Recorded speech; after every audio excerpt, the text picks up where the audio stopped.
Hello दोस्तों, आज 12th का पोएम फिर से हम लेकर आए हैं। एक बार पूरा स्क्रीनशॉट ले सकते हैं। इसका पूरा हम डिटेल हम जो करने वाले हैं तो आप लोग को समझाते हैं। जो 12th का नेक्स्ट पोएम है, तुमुल कोलाहल कला में। इसका अर्थ होता है कि तुमुल का मतलब होता है अत्यधिक, और कोलाहल का मतलब होता है हो हल्ला, और कला का मतलब होता है पीड़ा दुख बोल सकता है।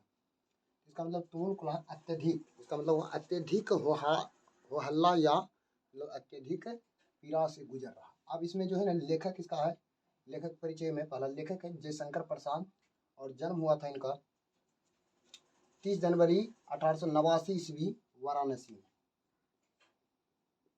वाराणसी में हुआ था। और इनका जन्म जो 30 जनवरी 1889 में हुआ, और इनकी मृत्यु हुआ था 15 नवंबर 1937 ईस्वी। अब यहाँ से इनके पिता का नाम था देवी प्रसाद साहू, और पिता का नाम था, यानी इसका पिता कौन था? जयशंकर प्रसाद का देवी प्रसाद साहू, और देवी प्रसाद साहू का पिता का क्या नाम था? तो शिव रत्न साहू। और ये शिव रत्न साहू उस समय जिस समय रहता था तो तंबाकू बनाता था एकदम अच्छी ढंग से, इसलिए इसको पिताजी को ज्यादातर तंबाकू बनाने वाले व्यक्ति से फेमस होता है। गाँव में होता है ना, अगर कोई अथी है तो उसी से फेमस होता है, दारू और शराब बेच रहा है। तो उस समय इसके पिताजी तंबाकू और बेचते थे, तंबाकू में फेमस हुए थे देवी प्रसाद साहू पिताजी। और देवी प्रसाद का पुत्र का नाम क्या है? जयशंकर, यानी ये दादा हो गया इसका।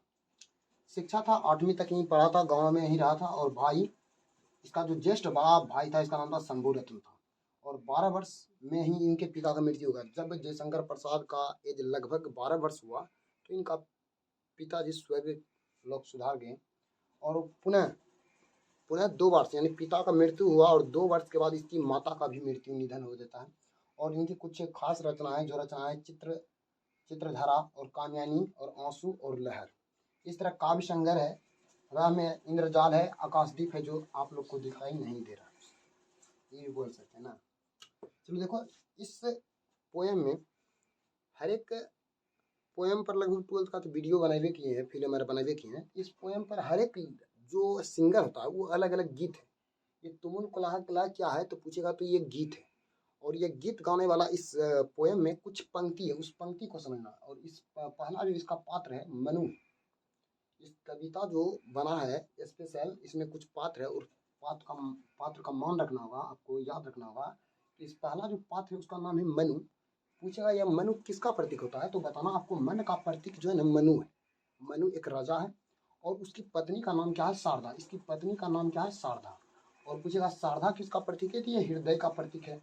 और एक अलग स्त्री जो पति पत्नी से हटकर दूसरा क्षेत्र में रहती है, उसी का नाम है ईरा, यानी बाहरी लड़की या बाहरी स्त्री को ही ईरा कहते हैं। यह बुद्धि का प्रतीक है। और एक इन दोनों से एक मतलब बोल सकता है, इन दोनों का जो एक मानव है, ये मानव पुत्र है, मनु का पुत्र है। अब इस तुमन को लाहक कला कैसे आया पोएम, तो इस पर एक गीत है, और ये गीत कौन गाई है तो इसके लिए कुछ थ्योरी सुनना होगा। तो आप लोग हमारे थ्योरी को पहले सुनिए, उसके बाद चैप्टर का एक्सप्लेन, यानी एक एक पंक्ति को तोड़ तोड़ कर समझाऊंगा। क्योंकि अगर किसी भी सारांश के पहले अगर कॉन्सेप्ट यानी थ्योरी सुन लेते हैं तो उसको समझने में आसान होता है। तो आप लोग को समझा रहे हैं कि इस पहले पत्र के बारे में, कि बहुत दिनों की बात है कि किसी गांव में एक मनु नाम का राजा रहता था, और उसकी एक पत्नी थी शारदा। ये मनु एक राजा था और उसकी रानी का नाम था शारदा। ये दोनों में बहुत ही गहरी प्रेम नहीं कहता, एकदम जान जी वाला, वही एकदम प्राणदायी प्रेम था।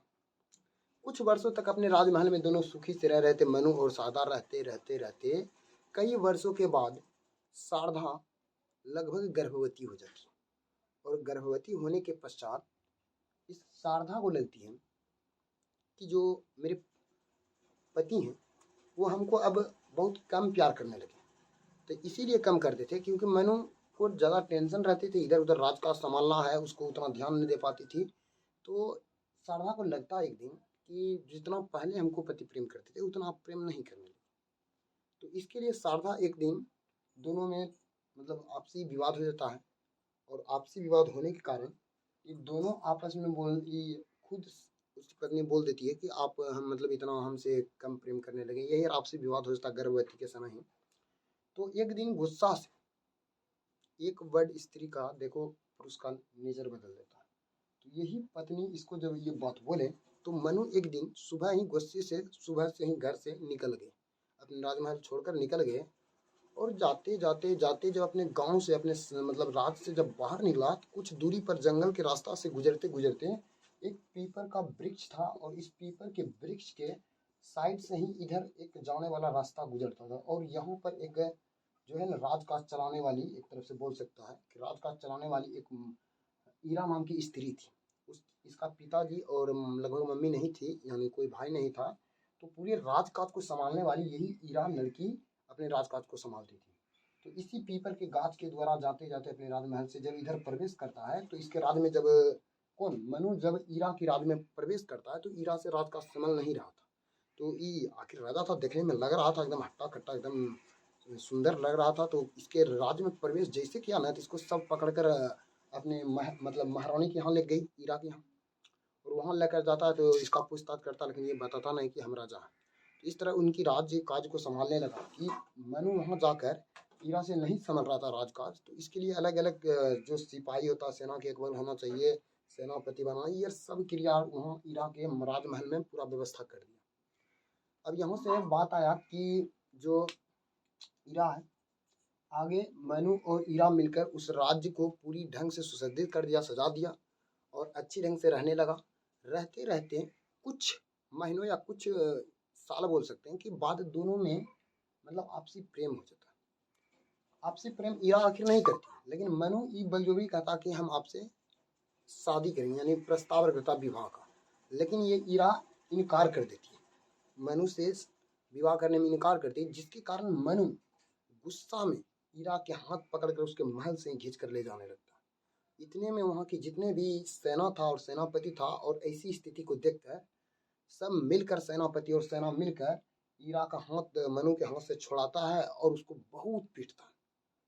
इतना पीटा, इसीलिए बोला जाता है what is the love is no. अपनी लाइफ में कभी भी लव को मत, प्यार या तो जिंदगी बर्बाद कर सकता है, या जिंदगी बना सकता है, या जिंदगी से खिलवाड़ कर सकता है। तो नो प्यार। तो यहाँ से मनु को ईरा के हाथ जैसे ईरा से हाथ छुड़ाया और इतना पीटा, पीटते हुए अपने राजमहल से घिसते घिसते घिसते ये जो रास्ता हम बताए पीपल के वृक्ष, इसी वृक्ष पर मनु को लाकर छोड़ देता है। और इतना मारता है कि चारों ओर रक्त ही रक्त निकल रहा था, खून बह रहा था। तो इसीलिए इसका नाम दिया अत्यधिक कोलाहल का मतलब हो हल्ला, चारों ओर वो शांति फैला हुआ, और उसी बीच में एक कलह का मतलब होता है पीड़ा, कष्ट से गुजर रहा है कौन, मनु। तो ये आप लोग को है। और इस वृक्ष भी जब आकर ये मनु को छोड़ दिया, तब उधर इसकी जो पत्नी थी शारदा, उस समय गर्भवती थी। तो उतने में इसका एक पुत्र हो गया था जिसका नाम था मानव। ये मानव को गोदी में लेते हुए वो अपने राजमहल से निकल गई थी अपने पति को खोज में। यह शारदा खोजते खोजते खोजते इसी वृक्ष के नीचे जैसे ये शारदा पहुंची, तो देखा अपने पति को एकदम लहूलुहान कष्ट पीड़ा से जूझ रहा, और कष्ट पीड़ा से जूझते हुए तब इसको देखकर इसकी पत्नी शारदा एक गीत प्रस्तुत करती है, जिसका नाम देता है तुमुल कोलाह कलह में, यही नाम पड़ा।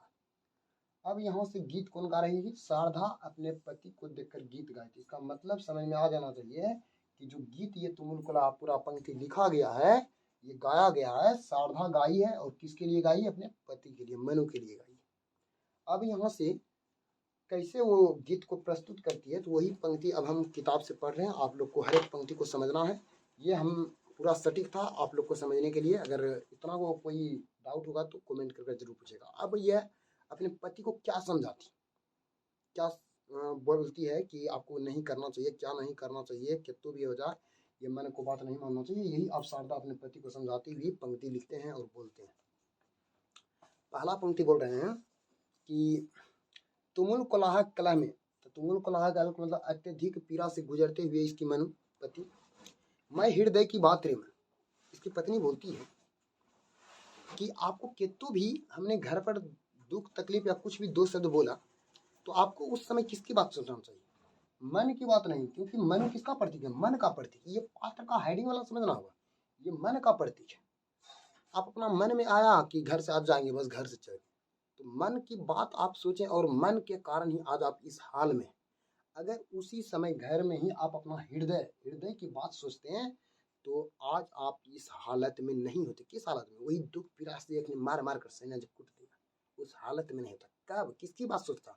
जब हृदय की बात सोचता तो हृदय एक ठंडा प्रतीत करता, ये पत्नी के पास जाता, उसको दुख दूर हो जाता, रात भर में चैन दिला देता, सुला सुला कर। लेकिन ये गलती कर दिया, मन का बात सोचकर अपने घर से फरार हो गया। यही कारण आज किस हाल में है? दुख के हाल में घिरा हुआ है मन। इसीलिए लिखता है, तुमुल कुलाह कलह में मैं हृदय की बात रे मन। तो आपको कितनो भी कष्ट पीड़ा हुए, कैसो भी कितनो विपत्ति आ जाए, तो आपको किसकी? मन की बात कभी नहीं सुना। मन हमेशा क्या होता है? एक इंजन है, वो जिधर जाएगा तिधर एकदम कुदा देगा आपको।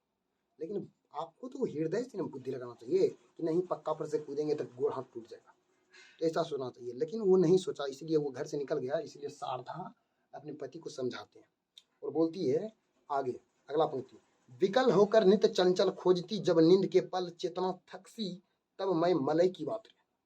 इसका मतलब होता है कि जिस प्रकार से चिर विषाद है ना, विकल होकर नित्य, ये विकल होकर नींद जब खोजती चेतना थक सी जाती, तब कि जिस प्रकार से आपके कार्य करते करते करते थक जाते हैं, आपको रात में सोते हैं नींद नहीं आते है, चंचल है मन, इधर विकल हो रहा है, कल क्या करेंगे, ये क्या करेंगे, तो आपको उस स्थिति में भी अपने मन की बात को नहीं सुनना चाहिए। आपको अपनी हमेशा हृदय अंदर की बात सोचना चाहिए, नहीं तो मन तू जिधर मन तिधर तोड़ फोड़ करवा देगा।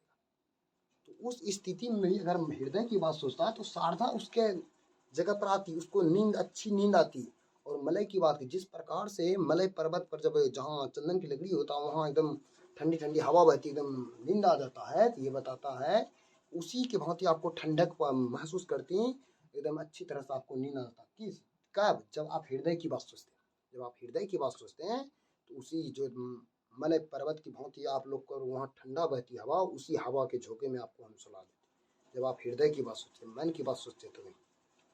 अगला पंक्ति लिखता है कि चीर विषाद विलीन मन की, इस व्यथा तिमिर वन की, मैं उषा से ज्योति। देखो तिमिर वन बता रहा है कि चीर विषाद, आप बहुत ही एकदम घने विशाल प्राचीन जंगल में फंसे हैं, उस वन में फंसे हैं। इस व्यथा में तिमिर वन की, मैं उषा, उषा उषा किसके लिए आया? तो समझ रहा है, ज्योति की रेखा, मैं कुसुम विकसित प्रात्र में, जो प्रकाश, सूर्य के प्रकाश की किरण, उसी को ज्योति उषा कहा गया है। और उस प्रकाश की किरण के द्वारा आकर उस घनघोर विषाद वन में से भी आपको वहां से बाहर निकाल लूंगा, जब आप हृदय की बात सोचेंगे तब, ना कि आप मन की बात सोचेंगे। जब मन की बात सोचेंगे तो आप जंगले में उलझ कर, वन में ही उलझ कर क्या हो जाएंगे? मर जाएंगे।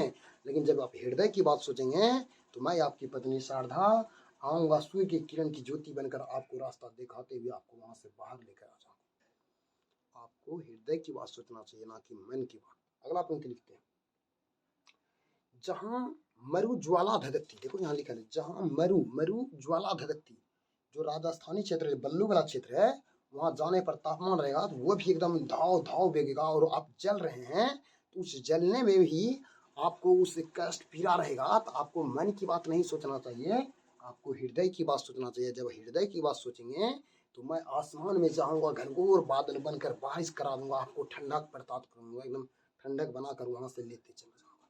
जब किसकी बात सुनेंगे? हृदय की बात सोचेंगे तब, ना कि मन की बात सोचेंगे, ऐसा है। जब हृदय की बात सोचेगा तो उस मरुस्थल में भी ज्वाला धधक रहा, उसको एकदम ठंडा प्रतीत कर देगा, वहां से लेते आ जाएगा, जब हृदय की बात सोचेगा तो। अगला पंक्ति बोल रहा, चातकी कन को तरसती, उन्हीं जीवन घाटियों में मैं सरस बरसात रे में। वहां से एक क्वेश्चन आता है चातकी, तो ये पूछेगा चातकी, ये चातकी बारे में। चातकी एक पक्षी है जो साल भर में, क्वेश्चन पूछेगा चातकी क्या आती है? एक पक्षी है, और कैसी पक्षी? तो बोला साल भर में जो पहली वर्षा होता है, उसी पहली वर्षा का इंतजार करती है, और एक बूंद अपने चोंच में लेकर सदा के लिए उड़ जाती है, और पुनः अगले पहली वर्षा के लिए अगले साल इंतजार करती है। साल भर में जो, मान लो इस साल का पहला वर्षा जो गिरा ना, तो चातकी पक्षी इंतजार करती है कि कब गिरेगा, जैसे गिरेगा वो लिया और वहां से फिर चला गया, और 365 दिन के बाद फिर इंतजार करेगा। तो चातकी वह पक्षी जो वर्षा की, साल भर की पहली वर्षा के बूंद के लिए तरसती है, और अपने चोंच में लेकर उड़ जाती है, और पुनः साल भर इंतजार करती है अगले वर्षा के लिए। तो इसके बारे में क्वेश्चन पूछेगा। वही बोलता, उन्हीं जीवन घाटियों में मैं सरस, सरस का मतलब रस बरसाओ, बरसात रे मन। तो आप उस ज्वाला में अगर फंसे रहेंगे तो आपको भी उस स्थिति में मैं बादल बनकर आऊंगा, सरस बनकर आऊंगा, और आपको ठंडक प्रतीत करते हुए वहां से लेकर चला जाऊंगा। ये इतना एकदम अच्छा पंक्ति है। अगला पंक्ति है, पवन की प्राचीर में रुक, जला जीवन रहा झुक, इस झुलसते विश्व वन की मैं कुसुम ऋतु राज रिम। पवन की प्राचीर में रुक, जिस प्रकार से हवा, जो हवा चलता है, हवा के भवंडर में आप अगर झुलस रहे हैं, गर्मी क्या, तापमान क्या, और भवंडर बन गया, उसमें झुलस रहे हैं, तो उस स्थिति में भी अगर आप हृदय की बात सोचेंगे तो मैं वहां से भी आपको उस भवंडर से जलते हुए से आपको वहां से बाहर कर लूंगा। लेकिन अगर मन की बात सोचेंगे तो मैं वहां से बाहर भी नहीं करूंगा और उसमें ही झुलस कर आप मर जाएंगे। इसलिए आपको उस स्थिति में भी किसकी बात सुनना चाहिए? हृदय की बात सुनना चाहिए। अगला लास्ट पंक्ति लिखता, चिर निराश निर्धर प्रतिछायद अश्रु सर पर, मधु मकरंद मुकृत एवं मैं सजल जलजात में। सजल जलजात का अर्थ होता है कि आप कितने कष्ट पीड़ा में रहिए तो मैं कमल की भांति आकर, जिस प्रकार से कमल ठंडे पानी में उगकर एकदम चेतना को एकदम कोमल, एकदम नॉर्मल रहता है उसकी पंखुड़ियाँ, ठीक उसी प्रकार से जब आप हृदय की बात सोचेंगे तो आपको हर एक चेतना को मैं कोमल कमल की भांति एकदम ठंडक प्रदान करूंगा और आपको कष्ट पीड़ा में जितने भी घाव रहे हैं उसको दूर कर दूंगा, एकदम चिकनाहट कर दूंगा। जब आप हृदय की बात सोचेंगे तब, अन्यथा मन की सोचेंगे तब उसी कष्ट से मरते रहेंगे।